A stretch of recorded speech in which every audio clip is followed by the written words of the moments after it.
ओम शांती. आजची तारीख आहे 25 ऑगस्ट 2026. आज विशेष आपल्या सर्वांच्या परम स्नेही परम आदरणीय दादी प्रकाश मणिजी बडी दादीजींचा स्मृती दिवस.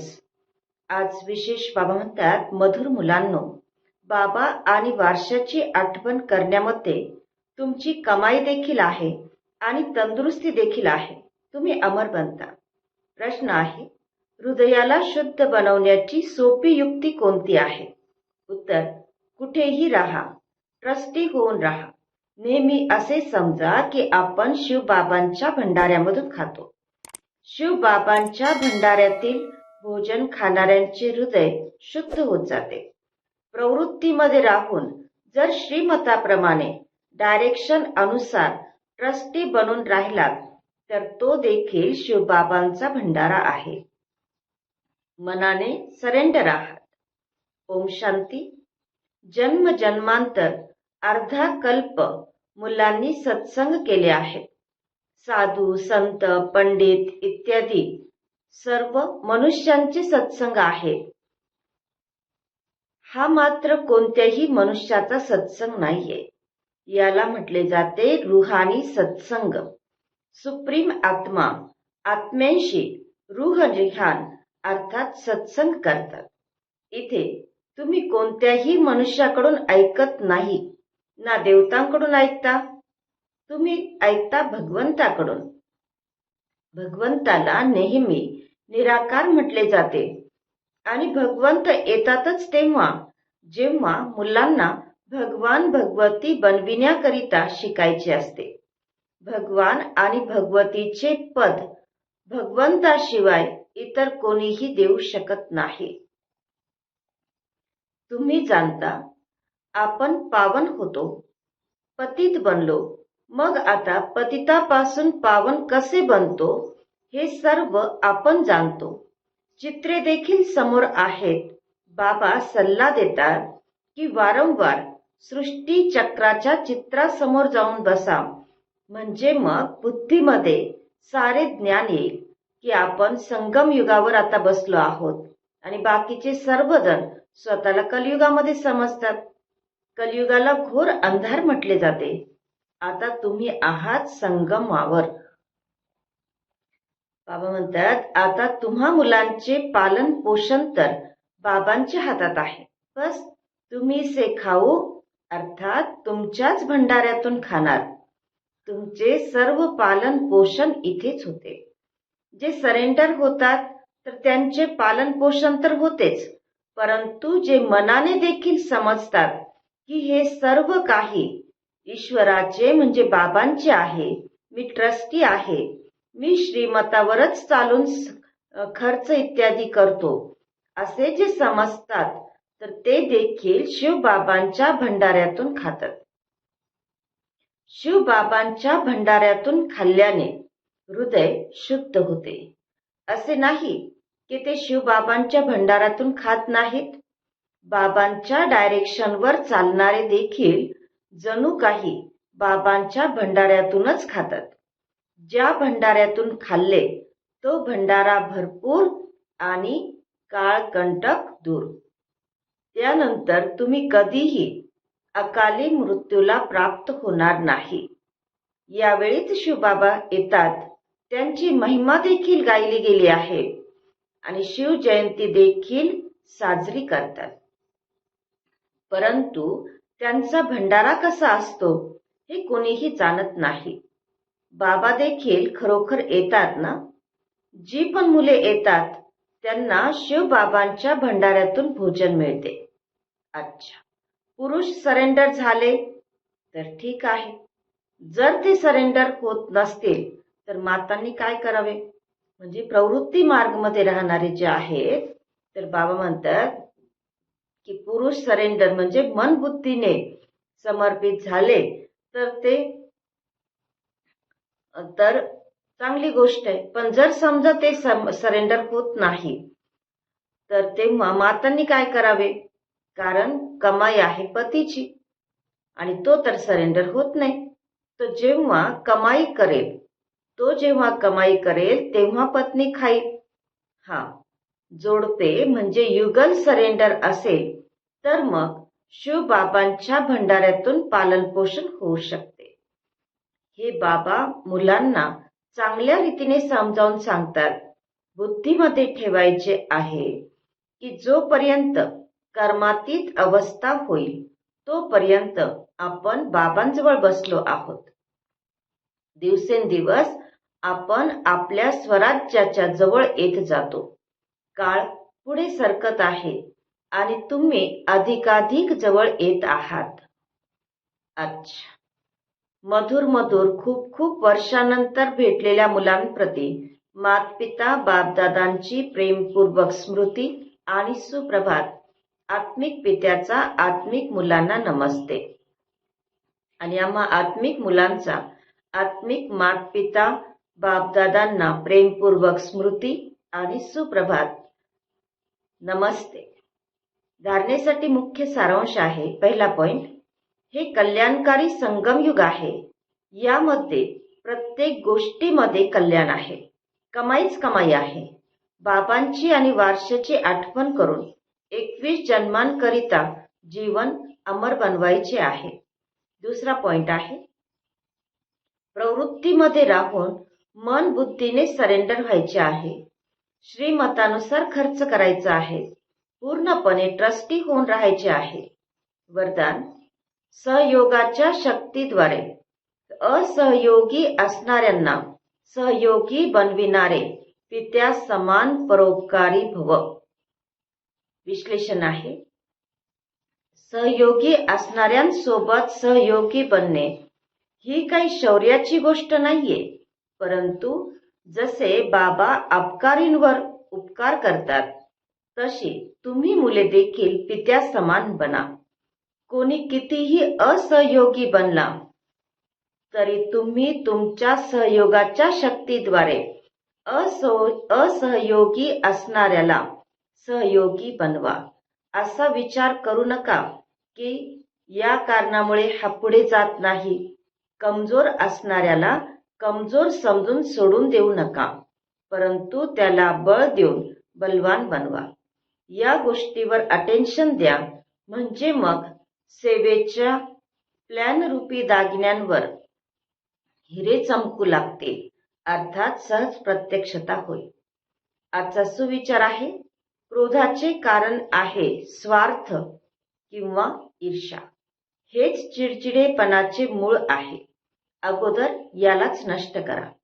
आजचा अव्यक्त इशारा आहे, अपवित्रतेच्या बीजाला देखील नष्ट करून संपूर्ण स्वच्छ पवित्र बना. पवित्रता फाउंडेशन आहे आणि फाउंडेशनचे ब्रह्मचर्य व्रत धारण करणे ही एक कॉमन गोष्ट आहे, साधारण गोष्ट आहे. परंतु आता पुढे गेला आहात तर आता तुमची बाल्यावस्था राहिलेली नाहीये. आता तर वानप्रस्थ स्थितीमध्ये जायचे आहे. मी ब्रह्मचारी तर राहतो, पवित्रता तर आहेच, फक्त यातच खुश होऊन जाऊ नका. मूळ फाउंडेशन आपल्या संकल्पाला शुद्ध बनवा, ज्ञान स्वरूप बनवा, शक्ती स्वरूप बनवा. आणि संपूर्णतेला प्राप्त करण्यासाठी दादी प्रकाश मणिजींनी जो गुप्त पुरुषार्थ केला तर त्यातले काही पॉइंट आज आपल्याला बाबा सांगतायत. तर दादीजींची 19वी पुण्यस्मृती आहे, पुण्यस्मृती दिवस आहे आणि त्यानिमित्त आपल्याला सुद्धा या धारणा करायच्या आहेत. त्यातला पहिला पॉइंट आहे, दादीजींनी सर्व जबाबदाऱ्या सांभाळत असताना हे लक्ष ठेवले की मला सर्वगुण संपन्न, सर्व कलांमध्ये संपन्न, निर्विकारीपणामध्ये देखील संपन्न बनून संपूर्णतेच्या ध्येयाला प्राप्त करायचे आहे. दुसरा पॉइंट, दादीजींनी मन, वचन आणि कर्माने डबल अहिंसक बनून सर्वांना सुख दिले आणि सुख घेतले. मनसाद्वारे सुद्धा कोणत्याही आत्म्याला ना दुःख दिले ना दुःख घेतले. तिसरा, दादीजी सदैव एका बाबांच्याच आकर्षणामध्ये राहिल्या. त्यांना कोणत्याही जुन्या वस्तू, व्यक्ती आणि तत्वांनी स्वतःकडे आकर्षित केले नाही. सदैव एका बाबांच्या आठवणीमध्ये राहून आपल्या सूक्ष्म वृत्तींनाही त्यांनी एकाग्र केले. चौथा, सदैव साक्षीपणाच्या स्टेजमध्ये राहून सदैव साथीदाराच्या सोबतीचा अनुभव केला. त्यांच्या दृष्टी आणि वृत्तीमध्ये रुहानियत आणि अलौकिकता होती. त्यांच्या संस्कारांमध्ये इतकी रॉयल्टी होती की त्यांची नजर कोणातही अडकली नाही. पाचवा आहे, त्यांनी कोणाचाही अवगुण चित्तावर ठेवला नाही, कोणाचे अवगुण नोट केले नाहीत. सदैव परचिंतन, परदर्शन आणि परमत यापासून मुक्त राहून स्वचिंतनामध्ये राहिल्या. सहावं आहे, दादीजी ब्रह्मबाबांसारख्या सदैव निर्माण राहिल्या. निराकारी आणि निरंकारी स्थितीमध्ये राहण्याचा अभ्यास केला. सदैव स्वतःला त्या सेवाधारी समजल्या. कधी स्वतःची महिमा स्वीकारली नाही. कोणी निंदा केली तर घाबरल्या नाहीत आणि स्तुतीमुळे हुरळूनही गेल्या नाहीत. प्रत्येक गोष्टीमध्ये आपली स्थिती समान ठेवली. सातवा पॉइंट आहे, बापदादांकडून मिळालेल्या दिव्य बुद्धीच्या सौगातीला जपून ठेवले. सदैव समर्थ संकल्प केले. प्रत्येक कर्म श्रीमताप्रमाणे असावे. त्यामध्ये जरा सुद्धा मनमत किंवा परमत मिक्स होऊ नये. दिव्य बुद्धीच्या आधारावर प्रत्येक संकल्प, बोल आणि कर्म असावे. हेच लक्ष ठेवून संपूर्णतेला प्राप्त केले. आठवा, सदैव एक बल, एक भरोसा, एकाशीच सर्व नाती. कोणातही झुकाव, लगाव म्हणजे ओढ किंवा आसक्ती नाही. नेहमी सर्वांना भाऊच्या वृत्तीने पाहिले आणि दयाळूपणाच्या गुणाला धारण करून कमजोर आत्म्यांमध्ये बळ भरले. अपकार करणाऱ्यांवर देखील उपकार केला. नववा, प्रत्येक लहान मोठ्या परिस्थितीला नथिंग न्यूजच्या स्मृतीद्वारे पार केले. कोणत्याही दृश्याला पाहून का, काय अशा प्रश्नांमध्ये अडकण्याऐवजी सदैव साक्षीभाव धारण करून नेहमी हर्षित राहिल्या. दहावा, त्यांच्या प्रत्येक शब्दामध्ये रॉयल्टी दिसून येत असे. त्या कधीही कोणताही सर्वसामान्य शब्द बोलल्या नाहीत. त्यांच्या मुखातून तेच शब्द बाहेर पडत असत जे साकार रूपात घडणार आहेत. अशा सिद्धी स्वरूप आत्म्याचे संकल्प देखील सिद्ध होत असल्या कारणाने सहजच संपूर्णतेला प्राप्त केले. अकरावा, दादीजी सदैव आत्मविश्वासाने भरपूर असल्या कारणाने याच स्मृतीमध्ये राहिल्या की मी तर कल्पकल्पाची विजयी आत्मा आहे. कोणत्याही जुन्या संस्कार स्वभावाच्या अथवा कर्माच्या हिशोबाच्या अधीन राहिल्या नाहीत. असा अनुभव केला जणू आत्मा प्रकाशाच्या शरीरामध्ये निवास करत आहे. बारावा, दादीजींची बुद्धी साफ, स्वच्छ आरशासारखी होती. त्या निरंतर तपस्वी मूर्त होऊन राहिल्या. सदैव हीच स्मृती राहिली की या तपस्येद्वारेच विश्वाचे कल्याण होईल, सुखमय संसार येईल. 13वा, दादीजींनी अंतिम समयाला समोर बघत असूनही सदैव स्वचिंतन केले. स्व उन्नतीसाठी दररोज अमृतवेळेला बाबांशी मधुर मधुर रूहरिहान केली.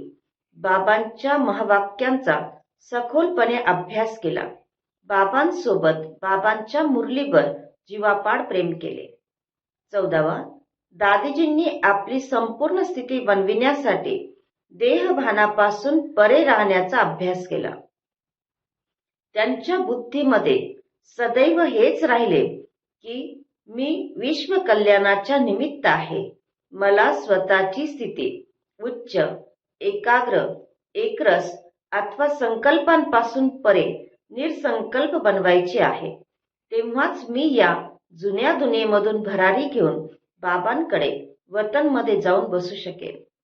15वा, सदैव याच ध्यासामध्ये राहिल्या की मला बाबांच्या आठवणीमध्ये राहून सर्वांना संतुष्ट करून सर्वांचे आशीर्वाद घ्यायचे आहेत. कोणतीही आत्मा माझ्यामुळे कधीही डिस्टर्ब होऊन मला अभिशाप देऊ नये याची पूर्णतः काळजी घेऊन त्या सर्वांच्या आशीर्वादाच्या पात्र बनल्या. 16. सदैव एकच लक्ष समोर राहिले की मला संपन्न फरिश्ता अथवा कर्मातीत बनायचे आहे. हे जुने शरीर सोडून फरिश्ता बनून अव्यक्त वतनवासी बनायचे आहे. या सेवा तर दिवस रात्र चालूच राहते. मला सेवेसोबतच स्वतःवर सूक्ष्म अटेन्शन देऊन पास विथ ऑनर बनायचे आहे. 17.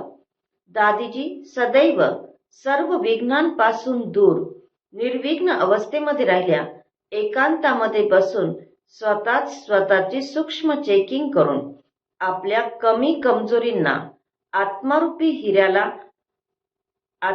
हिऱ्याच्या डागाला संपूर्ण नाहीसे करून अमूल्य हिरा बनल्या. 18. स्वतःला संपूर्ण पावन लाईट माईटने संपन्न बनविण्याकरिता आंतरिक वैराग्य वृत्तीद्वारे सर्व गोष्टींपासून उपराम राहून आपल्या सूक्ष्म दृष्टी वृत्तीला संपूर्ण पावन बनविले. जुन्या संस्कारांच्या प्रकृतीला पराभूत करून प्रकृतीजीत बनून बाबांच्या कुशीत विलीन झाल्या. 19. मी बाबांची आहे. मला बाबांसारखे संपूर्ण बनायचेच आहे. त्यामुळे सूक्ष्म देह अभिमानाला, स्वतःच्या संस्कारांना, मान शान आणि महिमेला, बुद्धी आणि सवयींना संपूर्ण समर्पण केले आणि पित्या समान बनून त्या अव्यक्त वतनवासी बनल्या. अशा आपल्या सर्वांच्या परम आदरणीय परम स्नेही दादी प्रकाशमणीजींना आपणा सर्वांकडून स्नेहपूर्ण पुष्पांजली अर्पण. ओम शांती.